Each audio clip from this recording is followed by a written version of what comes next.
Hello, Maria Ressa. Congratulations. It's a tremendous honor, not just for us in the Philippines, but for journalists all around the world. Open. This exhibition.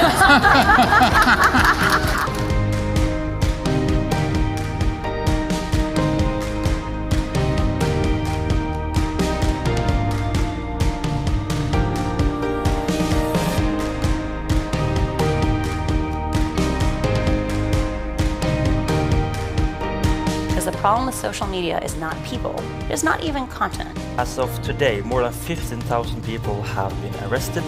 Political activists and journalists became the enemy number one for the state.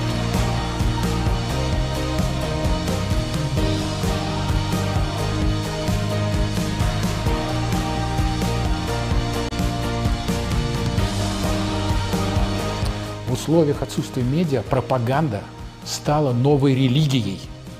У нее свои жрецы, у нее есть свой бог. Это президент России Владимир Путин. What are you willing to sacrifice for the truth?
Ladies and gentlemen, please welcome Executive Director of the Nobel Peace Center, Kjersti Fløgstad.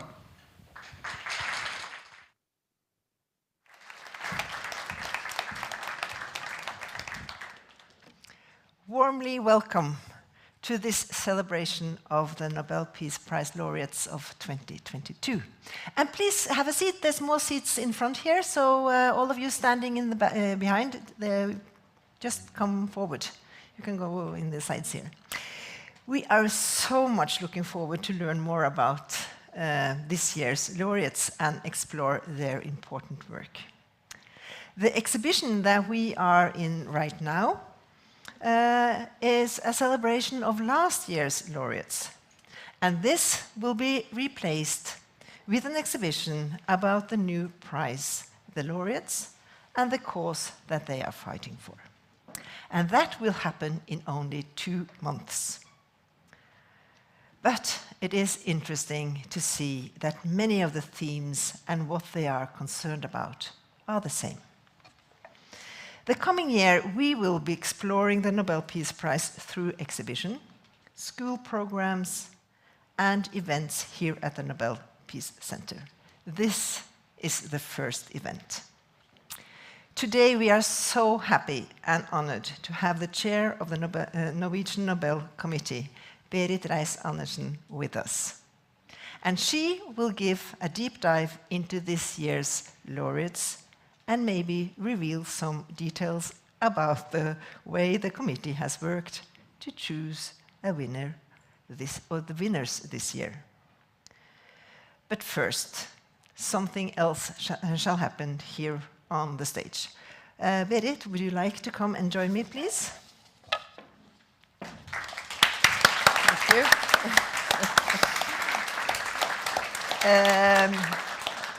I know you have had a very, very busy day yesterday. You made a huge amount of interviews, and so we're very happy to have you here on the stage.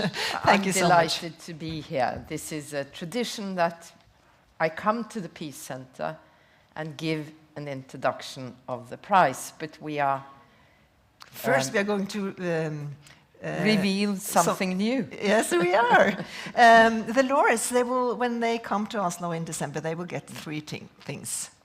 They will get the Nobel Peace Prize money. They will get, of course, a Nobel medal, Peace Medal, which you have a little replica of on your. It's a lovely piece made by the artist Gustav Vigeland. But mine is not in pure gold, as the Nobel medal will be. And it's going to be made now at Kongsberg in a few weeks. Yes, 3 of them. And they get a diploma. And the Nobel Peace Prize diploma for 2022, that is what we are now going to reveal first, isn't it? So will you help me doing that? Or perhaps you would like to tell us a little bit about the work of the committee with the diploma? Yes. The tradition of inviting an artist to create a diploma started rather late in the Nobel history. We started in the 60s. And we select an artist to create a diploma, or several diplomas if there's several prize winners, as this year. And we have lately started to select an artist that we commission for a period of 3 years. And we are now in the middle of the 3-year period of a very renowned and very highly regarded Norwegian artist called Håkon Bleken. He's really the grand old man of Norwegian paintings. And he makes examples for us, and the committee, we review these drafts as seriously as we review the possible laureates. And we make a selection, and it is made before the artist creates his work, before he knows who will be the Peace Prize laureate. And I think when we reveal this year's 3 diplomas, you will see that his motives are definitely very much open to interpretation. Should we cut the suspense? Yes, because it's almost as secret as the laureates, isn't it? So please. Whoops. This was the first. Thank you. Something to do with humanity, perhaps? Yes. And shall we do this one?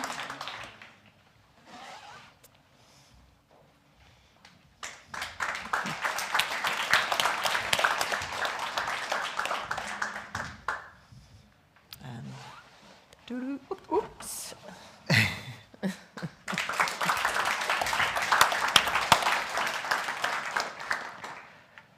Okay, and then we are posing. It's the photo session. Okay. Okay, Berit, then now we are really looking forward to hear your lecture, Berit. And so we all tune in, and Berit will be ready. Okay. Thank you very much. I'm delighted to be here.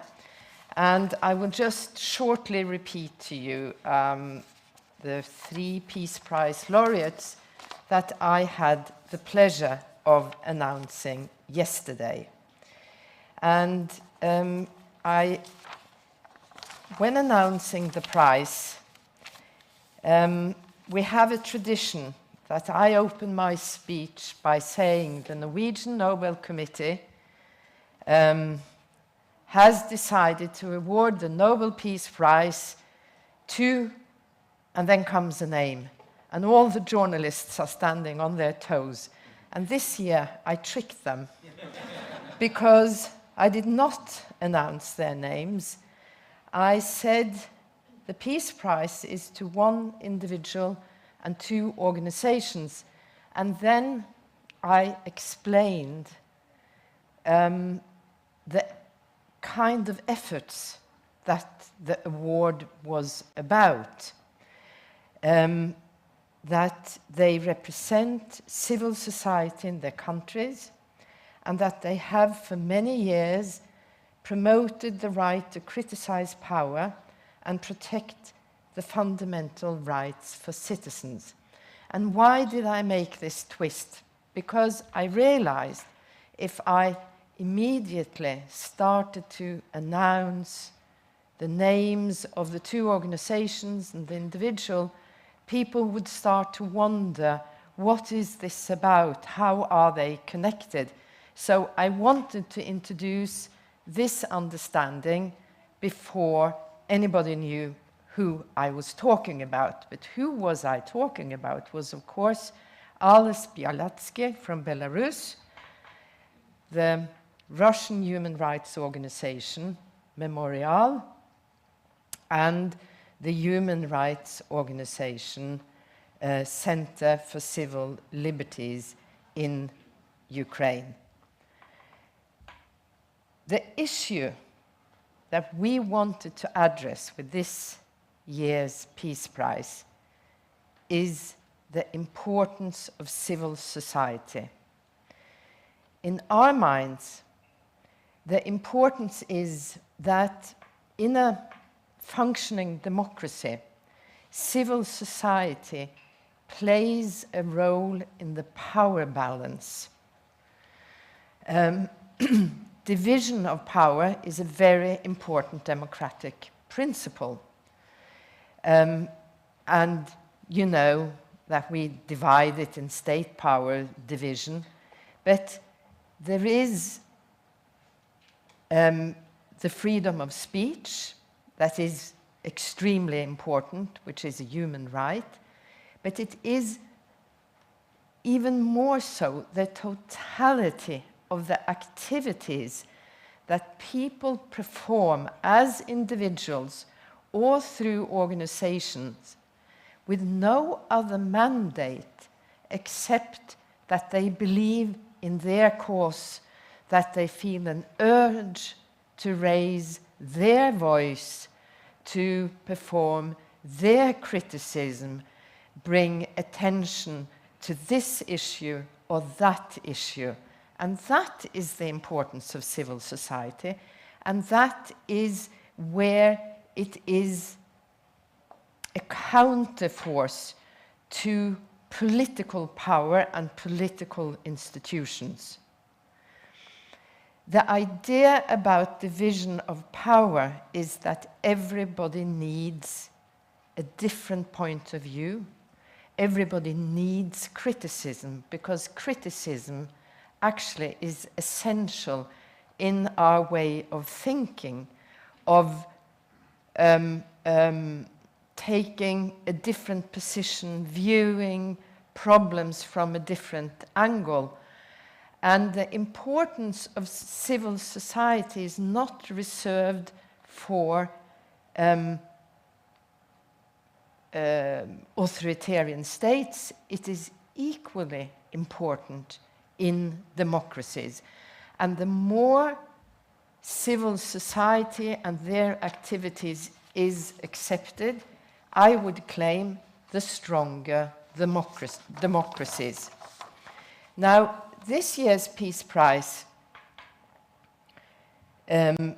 laureates, they all come from countries that are in a very difficult situation. Belarus is dictatorship, and Ales Bialatsky has spent literally his entire life, from he was a very young man and up until now, when he has turned 60 years old and unfortunately looks a lot older, because his life he has in his life gone through a lot of hardships. I mentioned yesterday that he has been imprisoned. He is in prison right this moment. I don't know if he has been informed about the Peace Prize. I know that if somebody nods there that he is informed. I have been informed that they sent a telegram to the prison yesterday, some of his friends, and but that they hadn't it hadn't been confirmed that the news had reached him. I'd be happy to speak to you later and hear details about that. But his wife hasn't seen him since he was arrested in July last year. He is in isolation in a special block of the prison under appalling conditions. And there was an interview today in a Norwegian newspaper where a friend of him made a comment, Andrei Sannikov, and he says, I'm just translating it from Norwegian. The battle for freedom is not glamorous. It is a long and dangerous road to walk. The real heroes are those who follow this path without ever yielding the direction. Alice is such a hero.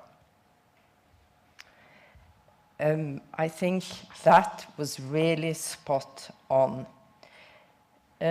Memorial is a human rights center that has its roots back in the Russian intelligentsia in the Soviet Union. And it started off documenting the atrocities that took place in Russia during the Stalin reign.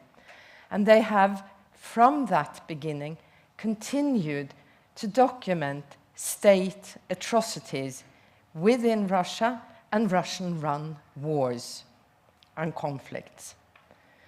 And the idea is, in fact, the same idea that is behind the International Criminal Court, that by documenting atrocities, holding people accountable, is a way to prevent new wars, new atrocities. It's a similar focus in Center for Civil Liberties. Originally, they were a human rights organization with a special focus on principles of rule of law, advocating measures to strengthen the Ukrainian democracy. Ukraine was not a very well developed democracy prior to the invasion. But now they have shifted their focus in exactly documenting war crimes against civilians in Ukraine. And what connects these two organizations and Bialatsky together? They represent ordinary people who follow their conscience and work for what they believe in. And that is a very important message to all of us, because anybody can take that platform. They work for the same values, the same goals, democracy, human rights, rule of law, anti-militarism. And they work for these goals, disregarding the borders and the different regimes in their home countries. So we would like to show a unity between civil society that is separated from the political regimes they are operating under. And this is also between neighbor states. So the term in Alfred Nobel's will that we can honor people who work for fraternity between nations is truly spot on when it comes to this year's Peace Prize. Yesterday was a day, of course, very moving. It always is very touching to announce the prize, contact the laureates, and even more, listen to the comments. Of course, there were very critical comments from Belarus and from Russia, from the more apparatchik representatives. I was surprised by one comment, and I hope it's not very authoritative, from Ukraine that said, how can the Nobel Committee award a prize to people representing those who attacked us? And this is exactly the point. Civil society represents themselves as individuals, as people, as their organizations. They are not representatives of the state. They are something separate. And also, the commentator said it is Zelensky who should have had the prize because the road to peace is war. This is a statement. It's not the first time that kind of statement has been made, and I'm not going to discuss the meaning of the statement itself, but the terms of Alfred Nobel's will is very clear that we can never grant a peace prize to a person or an organization because they are running a war. Even if it is a just war where you are defending yourself and you are, have the right to do so according to international law, and you have been attacked by an aggressor, as is the case. That's just outside of our scope. But the Peace Prize has often been awarded to people who, in fact, have participated and been responsible for wars. But when they have received the Peace Prize, it is for their efforts. The most famous one was the Oslo deal and the Middle East Prize to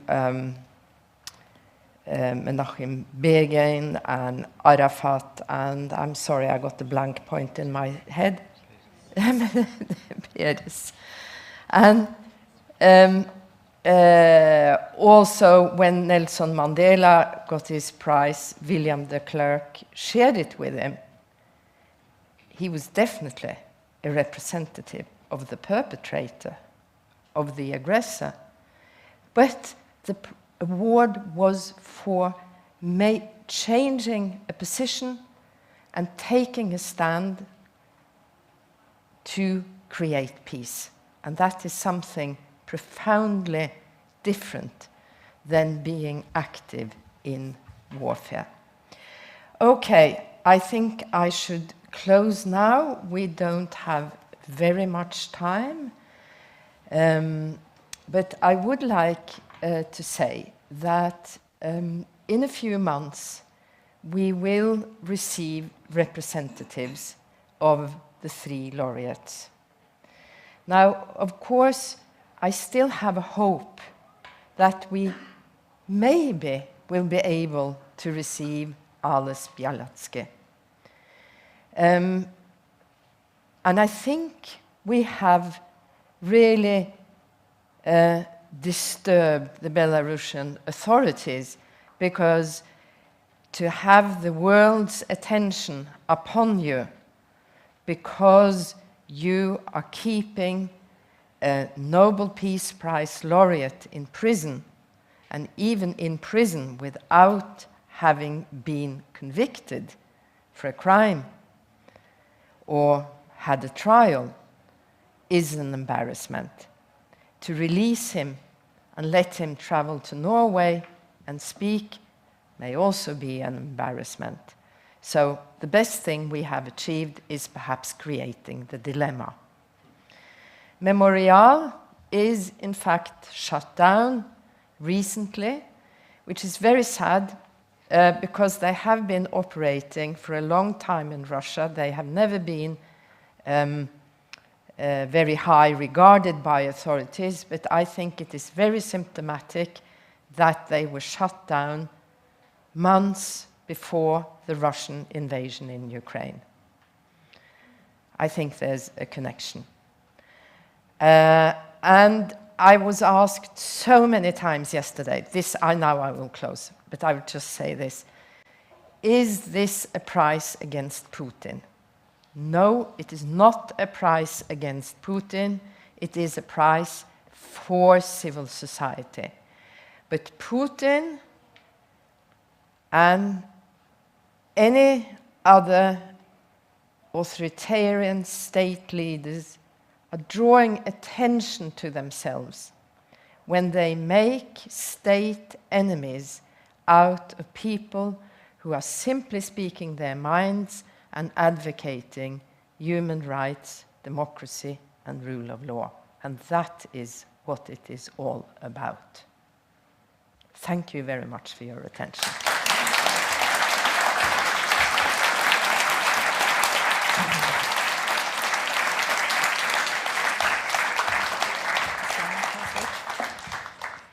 Thank you so much, Berit. It's always so interesting to listen to you. We learn always new things. Last year, you taught us the importance of journalists for democracy.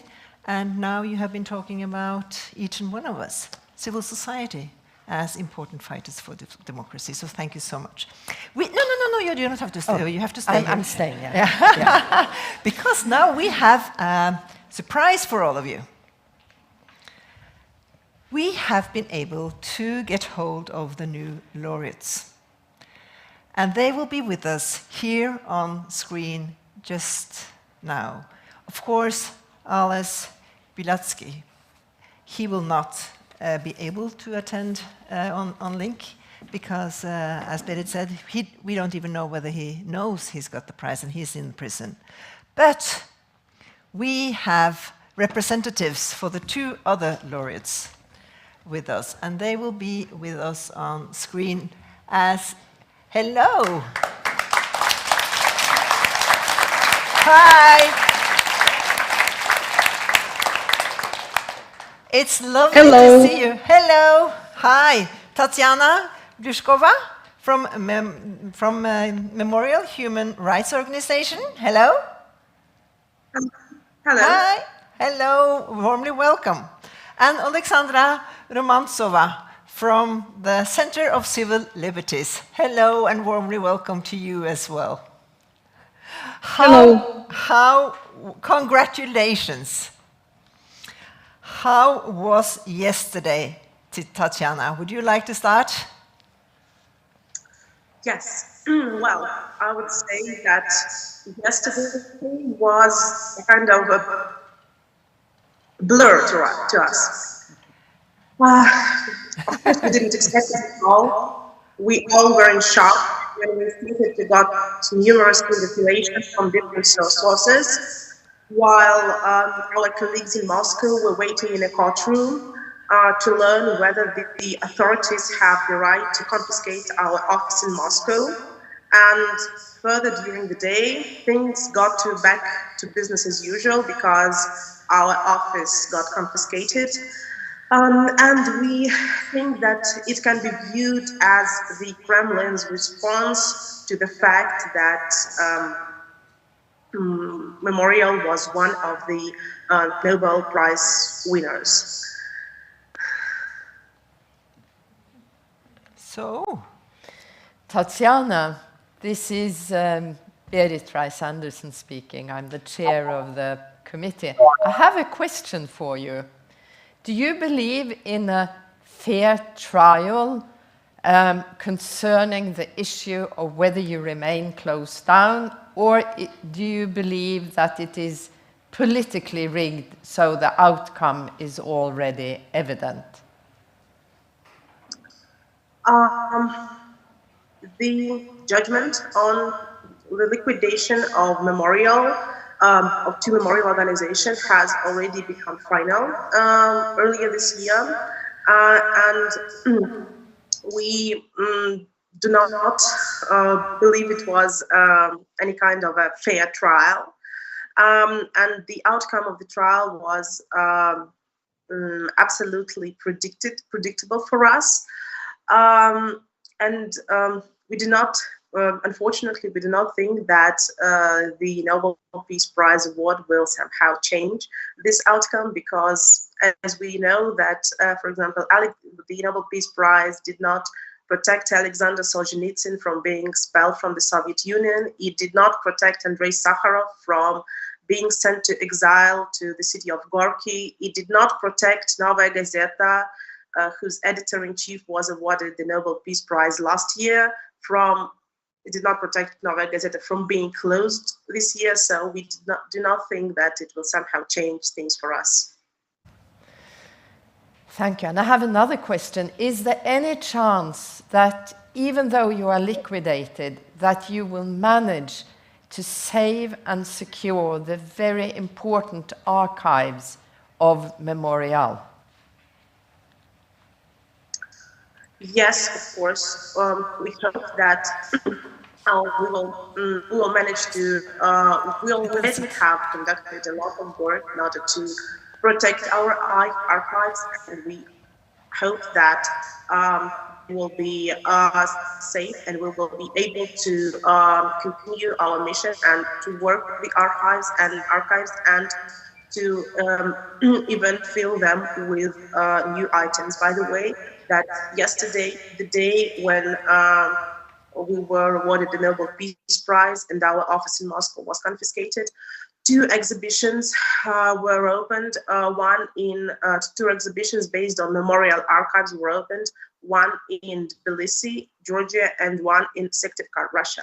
So we still hope to be able to continue our work and promote our mission. Thank you. Thank you. It's easy to understand. It feels like a mixed blessing today with all the attention also. Alexandra Romantsova, hi to you, and congratulations also. Hi. How was your day yesterday? Thank you. Oh, that was really hard day because we just wasn't in trip. We back from Warsaw Warsaw Human Dimension Conference, so all journalists trying to catch us, and we was in train. That was really hard with connection, but for us it sure started to be a huge surprise because sure whole the Ukrainian population now is fighting, and our work it's like started not only in 2014 when war started. We started work before, but we just not expected. That was really big surprise, but we're really honored, and we're really happy that our colleagues from Memorial and from Vyasna, Alice Bieletsky, founder of Vyasna, same together with us, because as for us it's exactly people who do all what they can, like prevent war which happened with Ukraine and each before war campaign from Russia Federation, like Chechnya, Syria, Moldova, Georgia, all other. So we really honored to be together with them and have this prize. That's so good to hear. Thank you. Could you tell us about the reactions to you winning a share of the Peace Prize? The reactions in Ukraine, among people, official comments. Could you give us a flavor of that, please?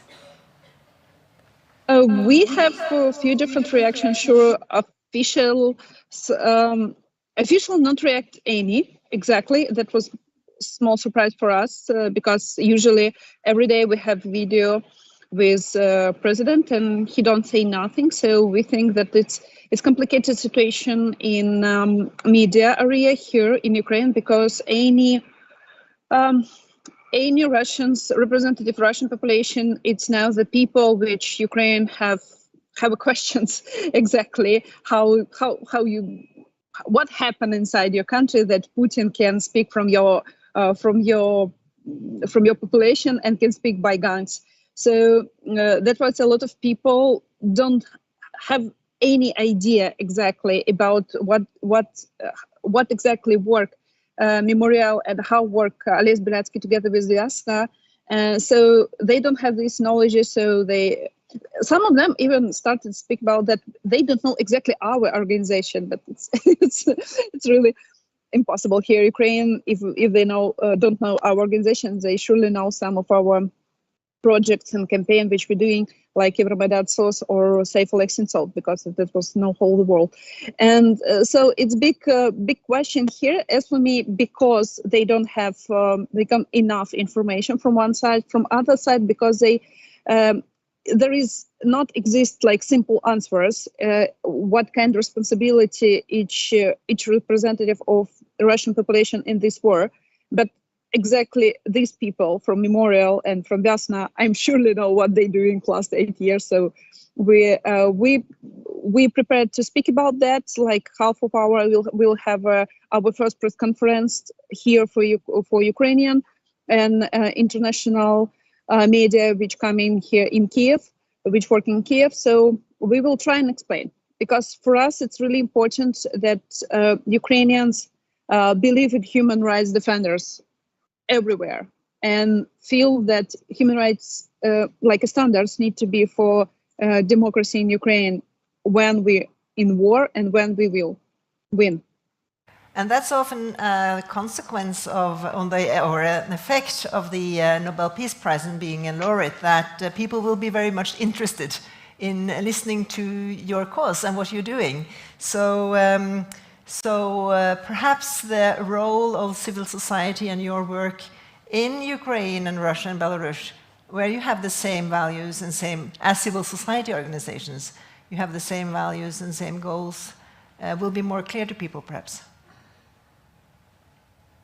We'll try explain, but it's not only about like even values, if about even strategical decision, what kind of society we want.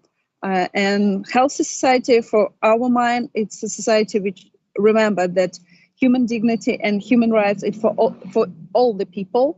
And if the people fighting for that in their society, even it's a more complicated environment than here in Ukraine, because here we have a war, sure, but we have a support whole the population, whole the people want to be in democracy structure and prepared to fight for that. But inside Belarus and inside Russia, it's more complicated, because not many people, as for me, not like I want, like support human rights defender organization and other people who trying to bring democracy values. So we really want to communicate about that. It will not easy for us, seriously, but we know that Ukrainians more likely understood that, I hope. But that is one of the reasons your organization received the Peace Prize, is your efforts also to educate your own people. So thank you very much.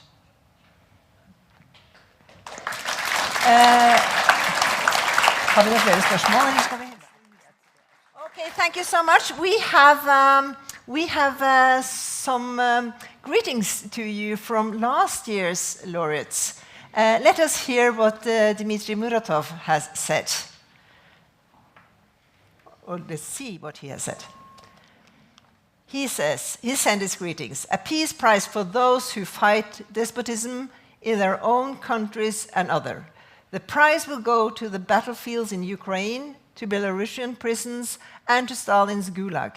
I congratulate and I'm proud of the Ukrainian Center for Civil Liberties, Lukashenko's prisoners Ales Bialetsky and his Visna, the Russian Indomitable Memorial.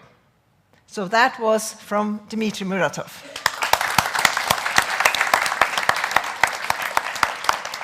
And then let's hear what Maria Ressa sent us over the phone.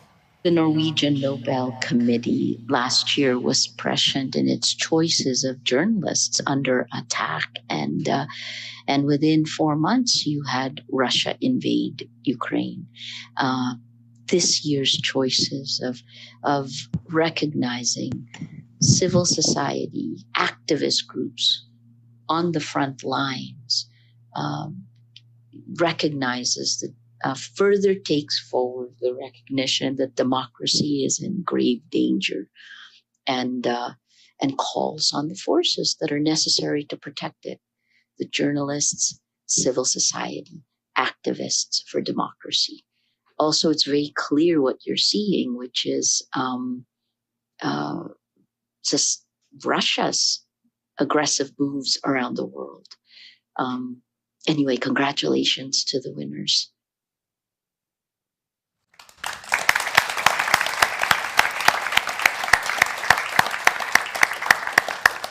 Again, Tatiana and Alexandra, thank you so much. Congratulations. And we look forward to seeing you hopefully in Oslo here in December. Thank you so much for being with us today. Thank you. Thank you. And again, thank you to Berit. And now we will, as you see, we are setting the stage for a panel discussion about the theme of this year's prize. The panel will be moderated by my good colleague Ingvild Bryn Rambøll. Give her a warm applause. And you will introduce the panel. And Thank you, Kjersti. And you are among the panel, so I invite you to take a seat over here, together with Henrik Urdal, Director of PRIO, Peace Research Institute of Oslo. And together with them, Inna Sangatsieva. She is Director for Europe and Central Asia in the Norwegian Helsinki Committee. And there you are, Inna. Welcome.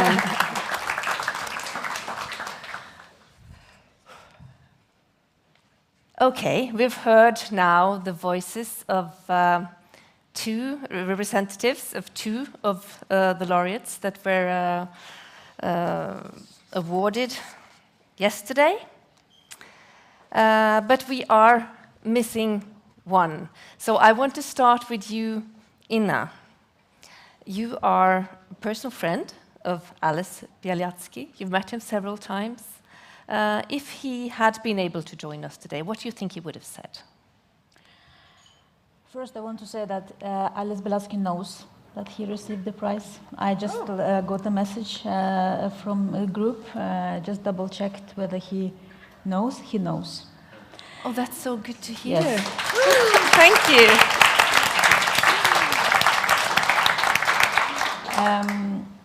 You know, Alice is one of the most wonderful persons I know. I met him back 2006 when the Norwegian Helsinki Committee gave him our Andrei Sakharov Prize.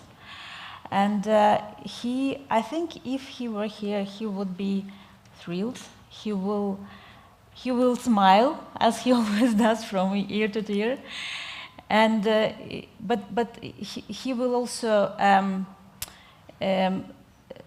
give the message as well to the people he works together with and to the Belarusian society that this prize is also sharing with all the people in Belarus. Remember that in 2020, in August, thousands of people went to the streets and they showed that they want to have a change. And Ales Bialiatski and his team has been one of those who has been for many, many years working on establishing the rule of law and institutions in Belarus and prevailing of human rights.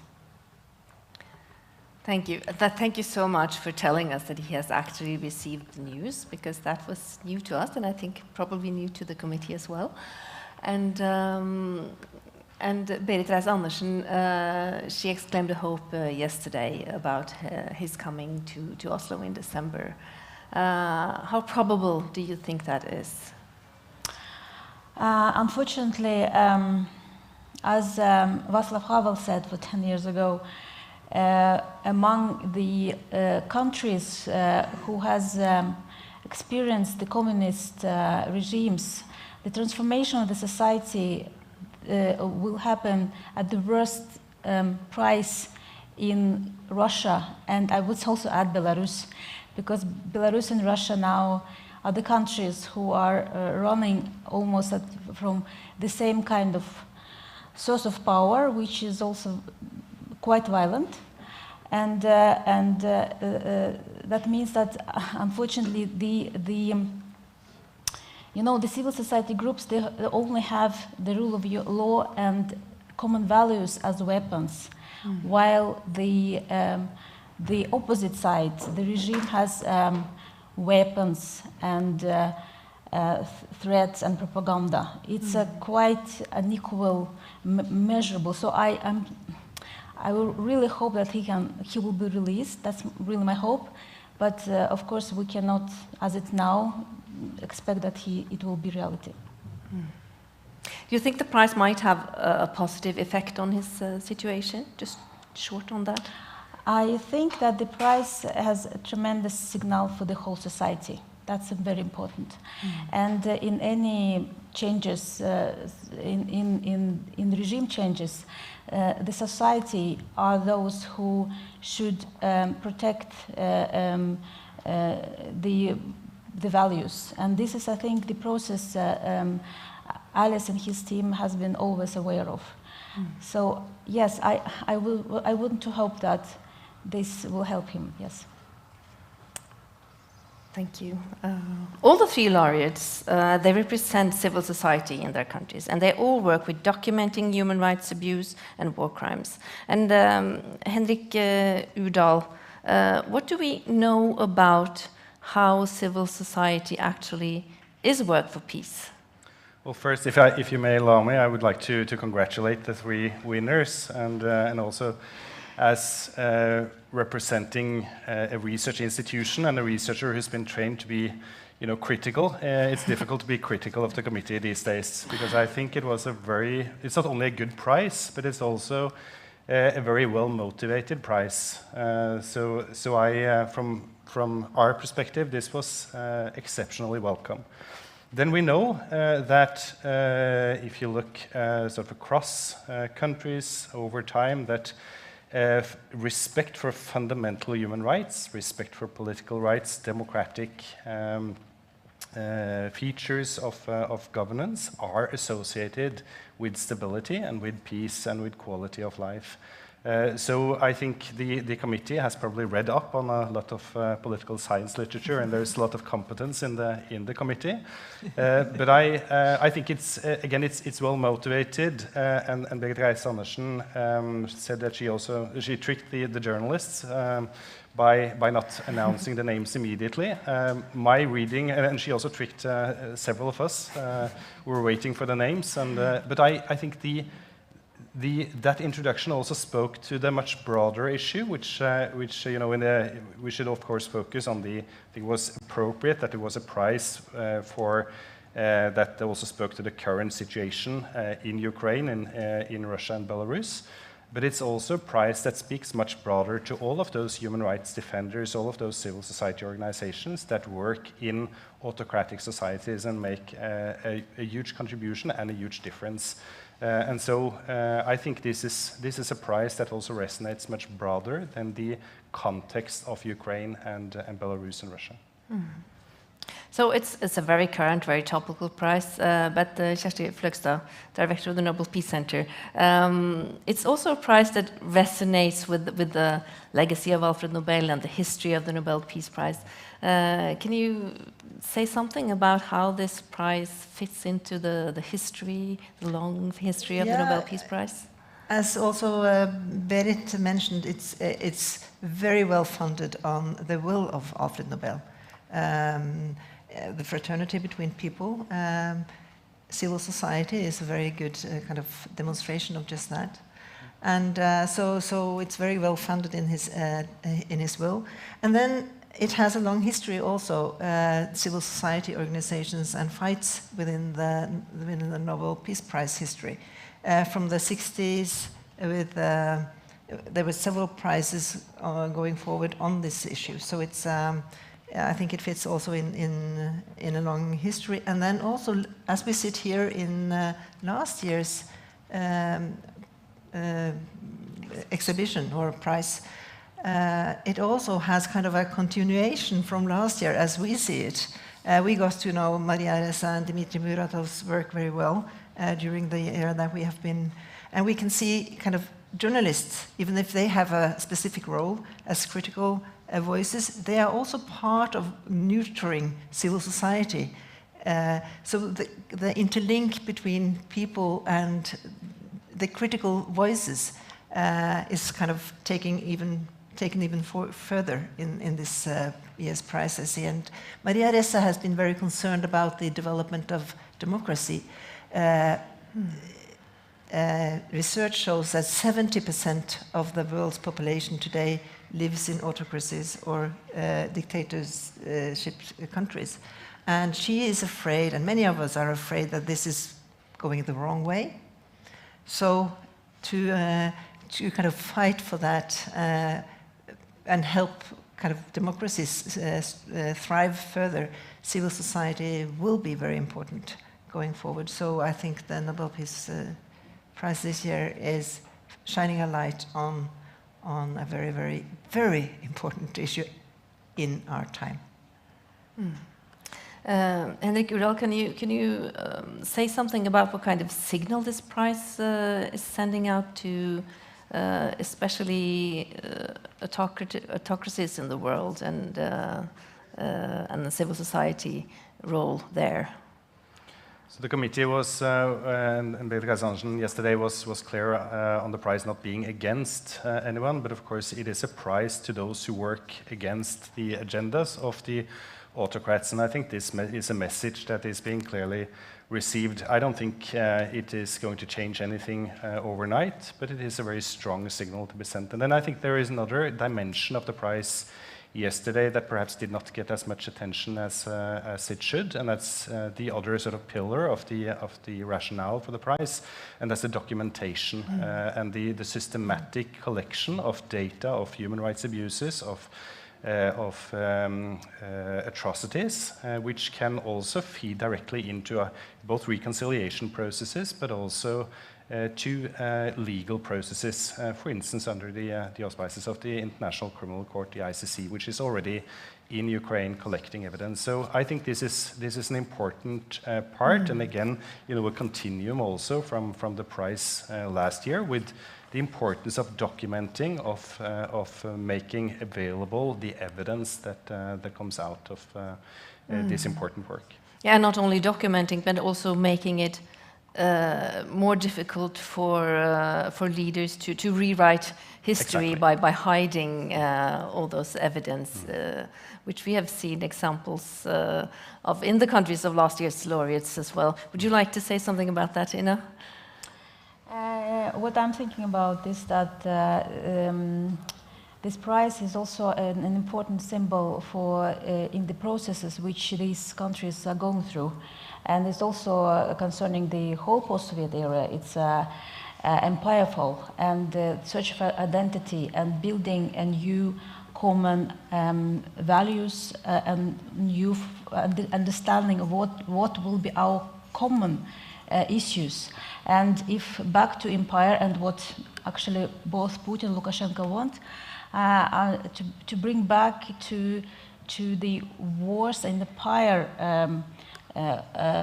common realities. But I think we are now, and again, this prize is also a very important symbol for the new era, that these people are that people which have not been seen during the Soviet regime. I mean, Soviet time and empire, now it's their time. And people come with demands for protecting human rights, building institutions, documenting and demanding the authorities to follow human rights. That's a very important signal, and human rights can be this common platform for us to unite. And that's also been said both by Ukrainian colleagues and from Tatiana Glushkova, was that it's also a matter of Nobel, and Andrei Sakharov. It's about progress, peace, and human rights. And this is, I think, can be, and I'm not saying it can be, it will be like that. So we just have to move this direction. How do you think the prize can affect Memorial's work? I spent a lot of time reading reactions from Russia and Ukraine and Belarus and other places. And 99% is just overwhelming. And of course, reactions are different. But if I will say one thing, is that now we got a hope. And you know, when everything is dark, and when you understand that you fight and fight and fight, it's getting worse and worse and worse. You don't think, oh, now I just can't bear it anymore. And suddenly you get the hope. So I think this were a lot of people suddenly started to discuss it again, and it's like new muscles to bring together. Is it also more difficult now to close down the offices and hide all the documentation and store it away? Yeah, but Memorial is not organization per se. The Memorial is a community of society. It is very, you know, it's because they have been like vaccinated, like got this vaccine of the totalitarian understanding. They know that all organization can be taken. That's why people get networks, horizontal networks, and they don't build like organization as we understand it here. They build communities. And Memorial is about memory. It's about ancient history. It's about understanding past and go to the future. And these are people who are, you know, Memorial have maybe 60 to 70 communities, and these networks will not disappear. I mean, you cannot just erase, I mean, what people decided in Kremlin, but it doesn't mean that it will happen. So these people, and I myself from Russia, I remember this time, you know, you cannot just, you know, this memory is inside your family. It's a part of your story, and you cannot just kill all of us. So then you have to really have been quite strong, and Putin is not strong now. And you cannot give the Nobel Peace Prize to all of the human rights defenders, but you can probably give hope to many of them by giving a prize like this. You think so? Yeah, but you know, the many comments I read yesterday was about this is our prize. It's a prize of civil society who has been for years fighting. You know, remember that we have one war which is very visual in Ukraine. We have one war which is not visual against autocracies, people who, they are also soldiers, they also fight. And remember that they fight also real KGB officers, real soldiers, real people with weapon, with electroshock and others. This also should be, you know, kept in mind. This is also another war. And in addition, we have informational war, we have oil and gas wars, and so on. So the civil society now understand that they have, you know, they got the prize because they also know that it's not hopeless.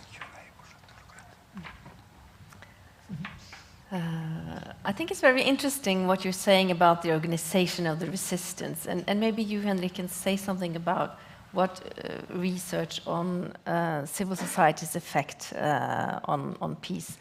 Have you got any practical examples, any examples of situations where civil society have been able to create change? Oh, a lot, and there is quite a bit of evidence that non-violent organizations are even more successful, of course, in extremely repressive regimes. The ability to operate may be severely limited, but there is quite a bit of evidence. Erika Chenoweth, who's a Harvard-based researcher, has done extensive research on non-governmental organizations and the way that they work and non-violently, and the effect that this has. So it is a myth that armed violence is a necessarily more efficient way of bringing about change.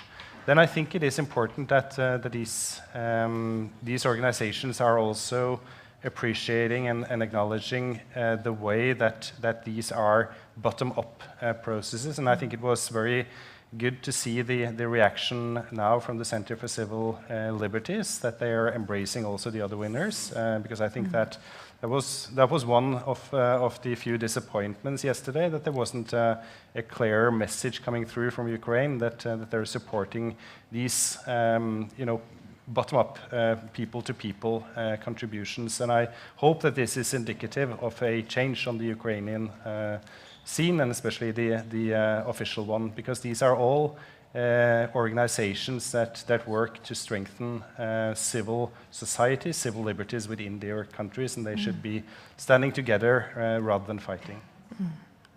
And now we will have a full year where the role of civil society, where the fight of these brave human rights defenders will have the world's focus. Kjersti, can you say, what was your hope for this year? Well, first and foremost, I hope we will have peace in the region. Not because of this prize, of course, but I mean, this is something we all hope for, that the war on Ukraine will have an end very soon. But from our perspective, we will explore and celebrate the prize. So my hope is that we will be able to shine a light on the different organizations' work, the importance of civil societies, and also on perhaps strengthening movements. So what is going to happen now from our side is, first and foremost, we're going to open this new exhibition, as I said, but we will have Nobel Peace Talks about the issues that we have been discussing here. And then in September, we hope to be able to have the laureates coming back and to our big international peace conference on this issue. And but by that time, I hope we can really get some support for what they are striving for. So that's what we hope, that we can help this prize further. And I want to give the last word to you, Ina. What is your hope for this year? Very short. I also hope for peace as soon as possible, and I also hope to see our friends free and here. We share that hope. Thank you all for joining this session. It will not be the last time we discuss this theme, as Kjersti said. Give them a big hand. But before we end, okay. I want to thank you all for coming today to celebrate this year's Nobel Peace Prize, and I wish you welcome back to the Nobel Peace Center.